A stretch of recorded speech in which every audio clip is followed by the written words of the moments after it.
Trumpam šodien neveiksmīga diena. Starptautiskā tirdzniecības tiesa anulēja Trumpa tarifus. Trumps ir panikā, viņa juristi jau strādā, apelācija jau iesniegta. Ja iedziļinās detaļās, tad ne visi tarifi ir atcelti.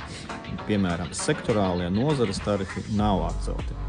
Tagad grūti saprast, vai šobrīd, ja kaut ko importē, piemēros vai nepiemēros, diezgan sarežģīti. Sākumā bija ļoti liela eiforija akciju tirgos, bija primārketā pat plus 2%, bet tagad jau ir tikai starp 0,5 un 1%. Tikmēr vācieši domā, kā uzlikt 10% tarifu lielajiem Amerikas uzņēmumiem, kā Google un Meta. Daudz uzņēmumu tagad grib kopēt MicroStrategy, kas bilancē visu laiku uzpēļ Bitcoin, jo MicroStrategy bija vērtīgāks, auga straujāk nekā Bitcoins. Nesen Bitcoinu sapirkās GameStop uzņēmums, bet akcijas nokrita 11% vienā dienā. Vakar finanšu datus reportēja Nvidia, pasaules karstākā, interesantākā kompānija.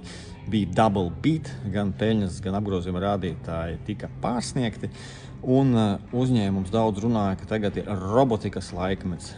Laikam jau tāpēc investori jau pēdējās nedēļās metas pirkt Teslas akcijas, jo nākotne ir robotos. Nu jau kādus 5 gadus atmaksājas stratēģija buy the dip, pirkt akcijas, kad akcijas ir diezgan daudz nokritušās. Kā viens žurnāls izdomājis tādu terminu taco trade.